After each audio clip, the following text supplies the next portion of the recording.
여러분 안녕하세요. 명리와 김은동갑입니다.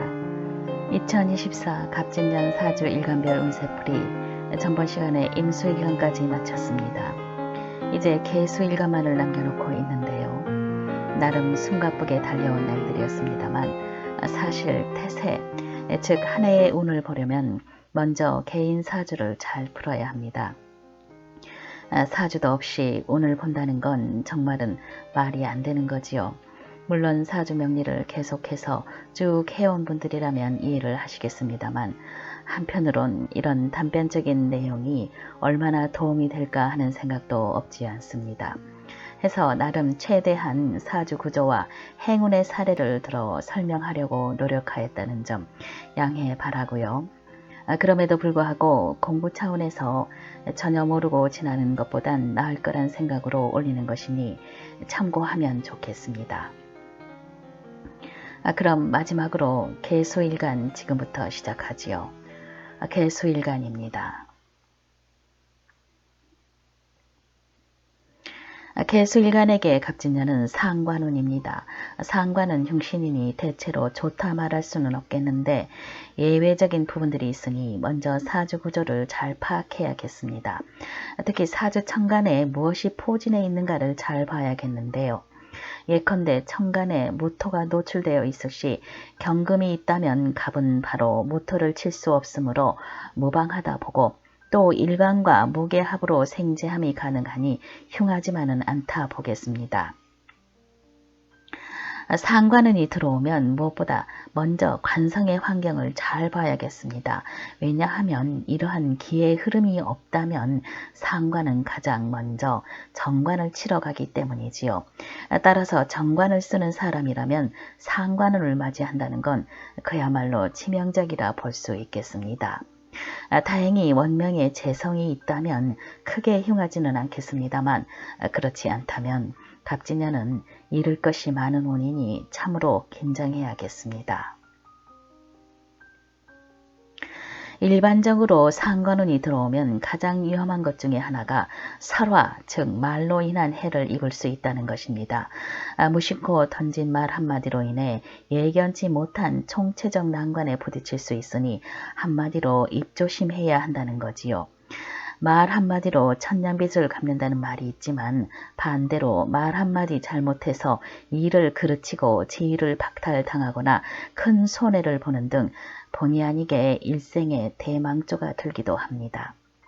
해서 말을 많이 하는 직업군이거나 말로 먹고 사는 사람이라면 더더욱 조심해야겠지요. 물론 사주 구조를 잘 봐야겠습니다만 개수일간이라면 갑진년에는 무엇보다 자신의 박식함을 앞세워 잘난 척을 하다가 큰 낭패를 볼 수 있으니 각별히 주의해야겠습니다. 개수일간에는 개축, 개묘, 개사, 그리고 개미, 개유, 개해 6개의 일주가 있겠는데요. 마찬가지로 세운을 볼 때는 천간을 위주로 하겠습니다만 경우에 따라선 제지도 참작함이 좋겠습니다. 예를 들어 개묘, 개해 일주라면 묘중 갑을목과 해중 갑목이 상관을 더 부추길 수 있으므로 직업, 명예, 죄 등의 손상이 오거나 그로 인한 이동 변화를 겪게 되고 망신구설을 당할 여지가 많다 보겠습니다. 그러나 정관의 특성상 신앙하고 재성만 유기하다면 이동 변화는 있어도 흉은 그리 크지 않다 보겠으니 지혜롭게 대처하기 바랍니다. 그런데 명이 합당한 정관격을 이루고 있는 사람이라면 안 됐지만 갑진년은 매우 치명적일 수 있겠습니다. 이것은 바로 격국을 알아야 하는 이유기도 합니다만 이런 경우 바로 격의 손상을 입기 때문이지요. 해서 명예 실추와 직업을 잃으면 물론 전반적으로 환경이 급속히 나락으로 치닫게 되고 심하면 죽음에 이르는 등 대흉이라 해도 과언이 아닙니다. 공직자는 비리나 수레건으로 고소고발이 들어와 스스로 옷을 벗거나 관제를 겪을 우려가 짙고 일반 직장인이라도 갑자기 사표를 내고 사업을 하면 잘 될 것 같은 망상이 들어오기 쉽습니다. 해서 쓸데없는 일을 벌리고 직주의 이동 변화를 겪게 됩니다. 그런데 여기서 관과 별로 관계없는 사람, 그러니까 그냥 일반 자영업을 하는 경우라면 그렇게 흉하지는 않습니다. 물론 신앙하고 재성만 있어준다면 말이지요. 그런데 여자는 좀 다름이 있습니다. 상관운이 들어오면 여자는 그 특성상 가정에 큰 문제가 생깁니다. 왜냐하면 관은 바로 부위, 남편을 의미하기 때문이죠. 물론 신왕하고 재성이 유기하다면야 별 문제는 아니겠습니다만 그렇지 않다면 필시 남편의 사업이 잘 안되면 물론 이혼 내지는 심하면 사별까지 하기 쉬운 매우 좋지 않은 운이지요. 안타깝게도 이때 자식을 잉태하고 출산하게 되면 더 그럴 여지가 많다는 건 부인할 수 없는 사실입니다. 이것이 바로 남자와 여자의 명이 다른 점이기도 하지요. 다행히 원명에 재관인이 다 있다라면 큰 흉사는 없다 보겠습니다만 이때에도 대운의 향방이 식상양하지는 않아야겠습니다. 여하튼 여자에게 있어 상관운이 찾아왔다는 건 그렇게 좋은 소식은 아닙니다. 더욱이 신약한 상태라면 설이 심해지니 관인 상생이 되지 않는 한 흉명이 되기 쉽지요. 해서 신약한 개수일간이라면 갑진년은 여러모로 더 힘겨운 한 해가 될 공산이 큽니다. 무엇보다 몸이 아프고 생활이 궁핍해지기 쉽습니다.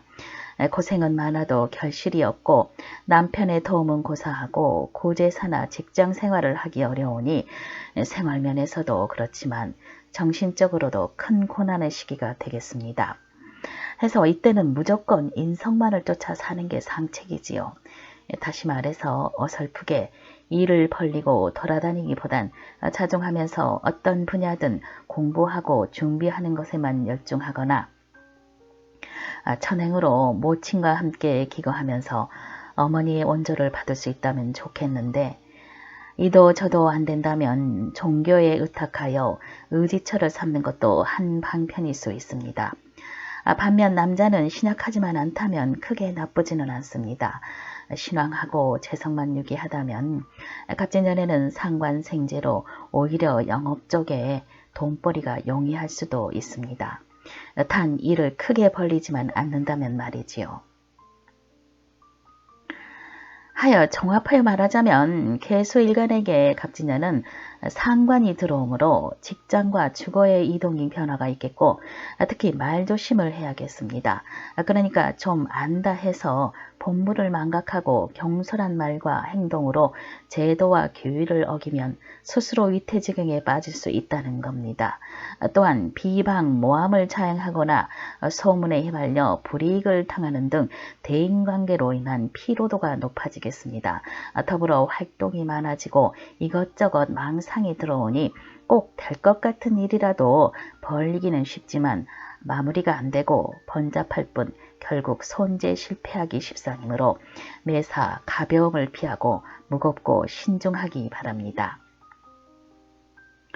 여튼 상관운이 좋으려면 명이 신강함은 물론 재관인이 소통되고 상관이 생재하는 길을 열어야 비로소 좋다 말할 수 있겠습니다. 네, 이번 시간을 끝으로 사주 일간별로 풀어보는 2024 갑진년 운세를 모두 마치겠습니다. 갑진년 한 해도 여러분 가정에 건강과 안녕을 빕니다. 감사합니다.